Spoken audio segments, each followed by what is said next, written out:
Welcome to another segment of In Depth and Out Loud. This is a great platform for you as a student, bridging the gap between the real world of work and what happens in that space with everything else that you're learning every single day as you study. And today, things are no different because I'm joined by a fabulous guest. His name is Kelvin Storie, a man who has had quite a time in the media industry. I think it's 20 years, working a lot in the world of strategy and media intelligence for big companies, doing work with the likes of F&B, at some stage DSTV media sales, and even Prime Media, just doing some intelligence work. And currently, he's the Chief Commercial Officer of Prime Media Broadcasting. Welcome, Kelvin. Cool, thank you very much. Good to be here. Yeah, it's great to have somebody like you who's in the thick of it, who's in the heart of what this world is all about. But I have to ask, what on earth is a Chief Commercial Officer? And what does that look like from a Prime Media perspective with what you do there? Yes, I think typically, I'll refer to the good old days, a Chief Commercial Officer was always seen as someone that really, it's just chasing the money. It's all about the money and getting the revenue in. But I think going forward, it's been more, how do we look at sort of insights-driven opportunities that we can package and sell? And that's kind of where sort of my role comes in. So yes, I'm in charge of the money bags and bringing it in, but it also, how can we get properly developed proposals that can go out to market that are viable for clients as well as us to sell? Sure, I mean, that sounds like a lot of responsibility, which also sounds like you need a plan. So what is that plan? People talk a lot about strategy and media intelligence, and I know that's also part of your background. Yes. So what on earth is media intelligence? Yeah, so it's sometimes a bit of an oxymoron. Hey, so is media sometimes intelligent? It really can't. I'm a key believer in keeping things as simple as possible. So, and I think this industry of ours, we love coming up with all these beautiful terms and really overcomplicating things. But media intelligence, in its truest form, is really just understanding human behavior. Right. What are those traits and sort of gaining information and insights out of that to really unpack what the ultimate human truth is. And that really is what media intelligence is. What's the human truth and how do we interact with those audiences on a day-to-day basis whilst they go about their general lives, Sure. utilizing media platforms or media opportunities to communicate with them. Yeah, because I'm thinking of that third year who's probably doing something in advertising or anything like that, trying to make it all make sense. So when you do all of this work of gathering the intel and the info, what does that picture look like? How does that process work? Yeah, so the process is actually pretty simple, and even for myself, after I was coming out of high school initially, I didn't even know what media was. I didn't know it existed. I didn't know what media planning, buying, etc. So I don't even know actually how I even stumbled into this, to be perfectly honest with you. I actually started my career as a car salesman. Anyway, but the key, it really is you break it into pockets. And the first one is always, what is the ultimate challenge that any client has in the industry? What do they want to do? Are they losing market share? Do they want to gain market share? Do they want to launch with a new product? If you think of Coca-Cola back in the day, it was a simple thing, Coca-Cola. Now it's Coke Zero, Coke Light, Coke with a taste of vanilla in it. So understanding what are those challenges there. Ultimately they just wanted to get a bigger portion of the cool drink industry. So that's the one bit, understanding the market. The other side of it is understanding who is actually going to want to drink this vanilla sort of flavored Coca-Cola beverage. And with those two together, once you've unpacked those two elements, a simple insight is born. And at that point, that's where you can execute any form of media strategy. Yeah, because you talk about brands and it's clear that a strategy is important in building any brand. But let's talk about the tools that you use to gain that insight. You speak about the insight and how accurate some of that insight is, especially even just from a consumer point of view, for example. Yeah. So the devil is in the detail, and sometimes the detail can be the devil. So we have so many tools available to us. I could rattle them all off. You could start in the broader sense of, we've got census in South Africa to utilize. Sure. We've also got this rather unique thing called Facebook. Facebook Insights. A large majority of South Africans are obviously on Facebook. You can literally go into Facebook right now, go 18 to 25 and see how many people fall within that age category. So there are numerous ways to find data. And I think sometimes it is one of those, how do you take it and really distill it into its truest form? Sure. Because at the end of the day, if we look at a certain classroom, for instance, you've got 20 to 25 students in the classroom, everyone's got a different identity. They might all fall within the same demographic. Let's say 18 to 23-year-old, tech student, tech. But what's the big driver? And I think it's more utilizing data to find out their behaviors. What are their interests? Cultural background, vitally important, especially in sort of a country such as South Africa. So it's really understanding those bits. I think sometimes with media, people they immediately think, oh, it's just about heavy data and it's just, percentage of this does this, percentage of that. Not really. That's one aspect of it. That's really the one leg of the table. The other part is really unpacking who is this person and how are they going to engage with me and what media are they really going to be open to. Yeah, because you also alluded to, social media, and I would imagine technology has played a big part in this process of gathering this intel and this data that you need, that is so important in coming up with whatever strategy. What has been the impact of technology in that regard? Yeah, I think, we really need to embrace it. It's exciting. Even with AI now, we're incorporating that into our proposal development now. I actually had a demo the other day and literally took a brief, we put it into this AI system, and look, within 5 minutes, it had given me a concept. It had given me the amount of copy I needed for my social media post. It had even given sort of me a recommendation on what the post visually should look like. So we can be completely scared and go, oh my word, it means we're all going to be without jobs. Not at all, because it all needs the human interaction and input to refine AI. So in that form of technology, it helps because it means you can actually spend more time thinking. Because I think a lot of people seem to think, oh, we're just going to get to a strategy like that. Sure. Not at all. The strategy is actually the easy part. That's 5 minutes worth of the hour segment. Right. But your 55 minutes really need to be spent on thinking, looking at insights, gathering sort of data on what the behavior is, and AI is now able to take that and make it a lot faster. So I say embrace it. It give you more time to actually just do desktop research, find out more, talk to people, attend webinars. I think it's a fantastic and very exciting space to be in, because also with data and I suppose more technology has always been associated, well, not always so, but associated with digital. Digital means it's data on the fly, it's fast, it's available. And then with traditional media, well, no one uses traditional media anymore. Radio is dead, TV is dead. Not at all. I mean, if you even look at sort of reach across the most highly digitized markets, such as America, radio, for instance, is still has the highest amount of reach per week against US adults. So don't tell me traditional's dying. But now we're utilizing more technology to understand the traditional sense more. So it helps with our panels. Sure. So case in point, the good old days for radio, there was a physical diary that would be dropped off at someone's house. Yes. And you'd have to go through and tick the boxes of, when have you been listening? 9 o'clock to 9:15, tick, tick, tick, and over a 7-day period. And that diary would then be collected. It manually, some poor person back at an office would be then putting in the ones and zeros. Sure. Where now, we don't need to do that. We can collect all that data literally via cell phone, the mobile device.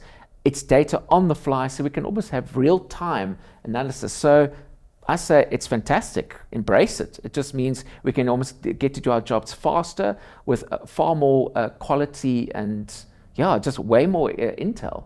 Yeah, it's interesting because on the one hand, you speak about the mix, when you talk about just kind of the process that you've had to go through and what matters more. I'm also curious about the other side of it, because we're dealing with people who have to do all of this stuff, all of this work. You have a lot of experience, right? But if you're sitting somewhere as a third year who's got no experience, really wanting to get in, how much of your own personal skills is important in the space? Oh, definitely. Whilst I think a lot of people immediately think media, it is just numbers and you're just going to be looking at spreadsheets and graphs all day. You probably are. But there's a beautiful mix of art versus science. Because to my earlier point of, the devil's in the detail, and the detail sometimes can be the devil. Sometimes too much information can take you completely off course that you don't even know where you're going. And I think there is sometimes too much data. And after you've kind of surveyed 50 people on a sort of behavior analysis, if you add another 50, the outcome's not going to change.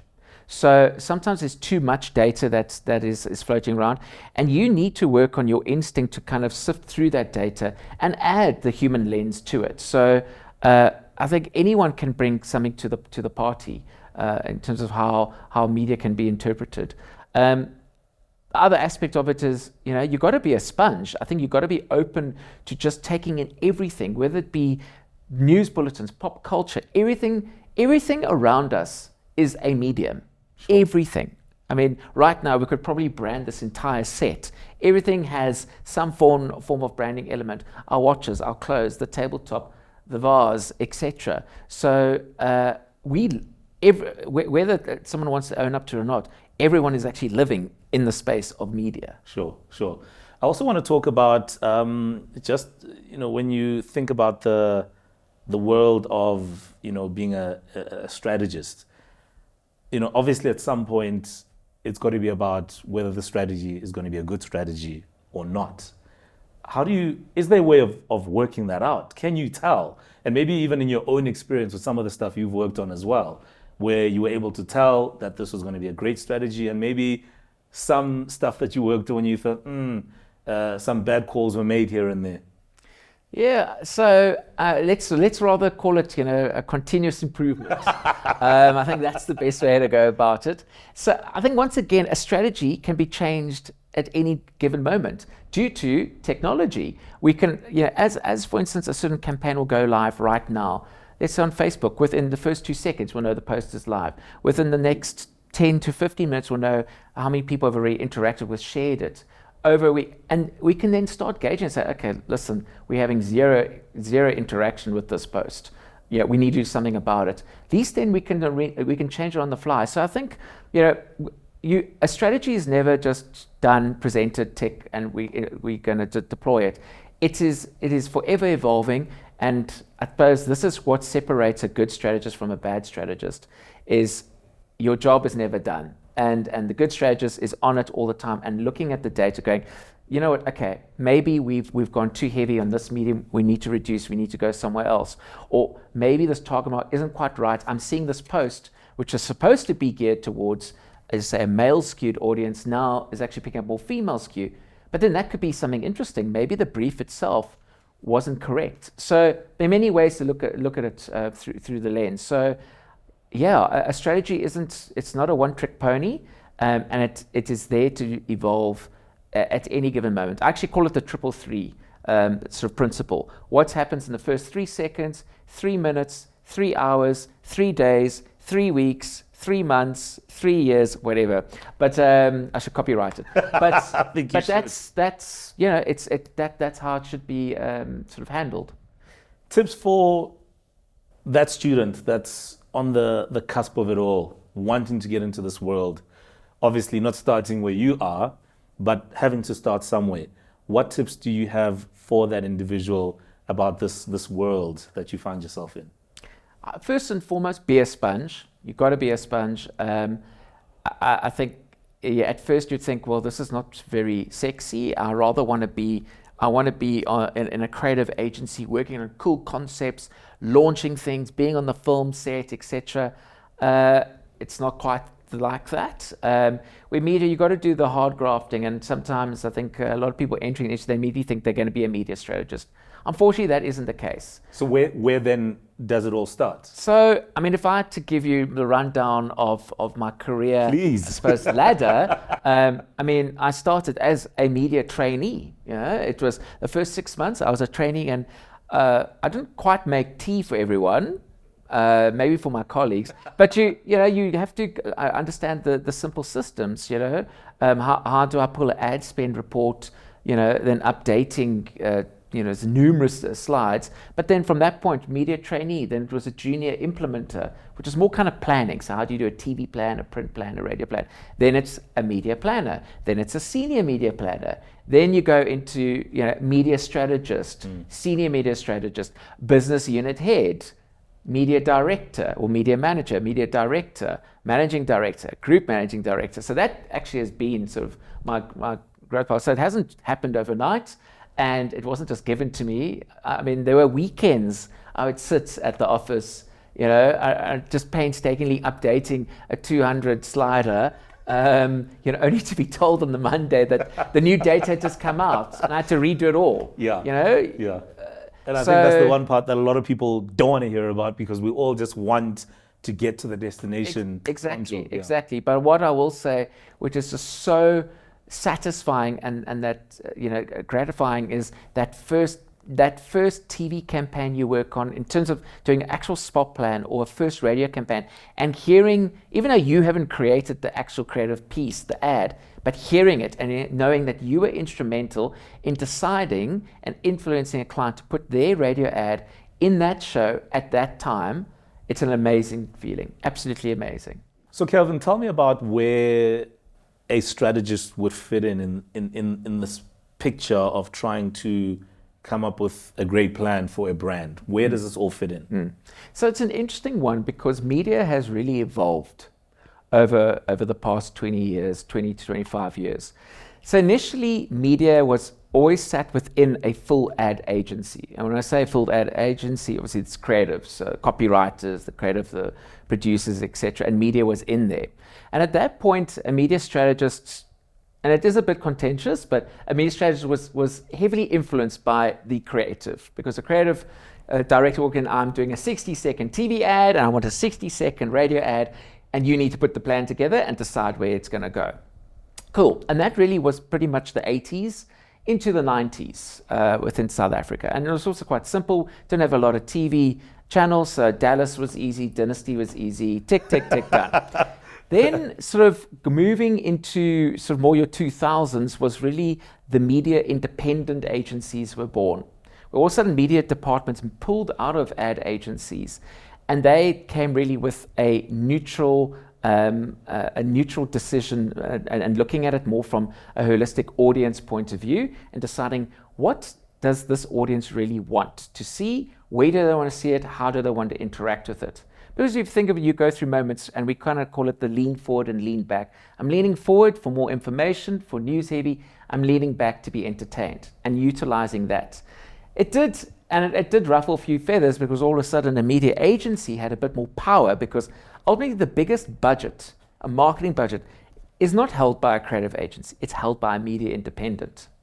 So that process has changed a little bit, where a full ad agency would manage the strategy process, commonly known as the comstrat, and then it would go into a media agency, where now most often than not, the media agency or media strategist will actually present first to give the overview of who is this person, unpacking the audience, and what are they interacting with, to then give guidance to a creative agency. So a media strategist actually is involved in all aspects of it. At the beginning, to set the scene, sure, to assist in terms of creative development, then when the campaign goes live, to monitor that it actually is working, and then to obviously assist in terms of post-campaign elements. So every actually step of the way. Something else that's quite interesting is the data insight that you've spoken about, and maybe even just like an example of data insight that assisted you in coming up and developing some sort of brand strategy. I mean, is an example that you can share with me? Yeah, I think banking is always an interesting one to talk about, because a bank is a bank is a bank. When banks want to communicate with the audience, they've got all their suite of products. And when we kind of looked into it, and once again, it really is just drilling down to what is the actual human truth when it comes to banking. I don't think anyone really enjoys banking. No one really enjoys switching. It's a hassle. You've got to change your debit orders, et cetera, et cetera. And when we kind of looked into the behavior of finance specifically, it really came down to the absolute human truth of, when do you really reach out to your bank? What is the actual reason for it? And the reason isn't really for for finance. It's actually, yes, finance is a byproduct, obviously, because you need some form of cash or loan, but it actually came down to a life moment. And what we unpacked there is, you're looking at a banking suite, but there are life moments that influence it. Whether it be you're a student loan, your first job, maybe you need a car, getting married, upgrading your house, getting a bigger car, got kids, bigger car, getting into retirement, downgrading your house. and really mapping that kind of curve, and then isolating the specific banking products to those different life stages. So the output for us was really being, don't be there for my financial needs, be there for my life moments. And that actually was a media idea, which then automatically, even with me explaining it to you, you can visualize in your mind. And that was really then handed over to the creative agency to sort of deploy. Sure. So that's the power of great insight, isn't it? Is that you can almost, tailor strategy, almost to the T, if I can say that. Yes, exactly. I mean, another example, just to throw it into the pot, when BMW were launching the i8 in the market, obviously it's an electric car, it's sexy, it's a it's sports model, the doors flip up and all that. So what were we trying to actually communicate here? Are we really communicating the fact that it's an electric car? I mean, it's a sports car that costs over R1 million. Not necessarily. And then we look at, well, who is this person that would want to buy that car? Obviously, flash. And it was all about how does a vehicle electrify someone's life? And we kind of took that electrify moment and then applied it. So then it was, we went to the cinema guys who said, we want to electrify the audience. So it was really, how do we work beyond just the screen? So we literally had electric bolts flying down the walls of the cinema. Wow. That literally was empowering the screen, eventually revealed the car. I actually wanted to have it at a Gautrain, like Back to the Future. You can always hear the train coming, but you don't see it yet. But then having almost blue lines flying down the railway line before the train arrives. And then as it's arriving, the boards light up with BMW i8. So it's things like that, really utilizing words, electrify, to spark off media ideas that obviously become creatively led ideas. And that cinema idea actually won an award anyway, so I think. Which is another great reward in exactly, the whole picture. Exactly. Absolutely. Thank you so much for coming through, Kelvin. We appreciate all the insight that you've given, and even for me as a media professional, I've gotten even a deeper sense of how that space works. Thank you for your time. Cool. No, thank you very much. Awesome being here. Absolutely. All right, there you have it. Another great segment, and be sure to look out for the next one as we go in depth and out loud, bringing you to the world of how things work in the real world, and of course how you as a student can apply everything that you've learned.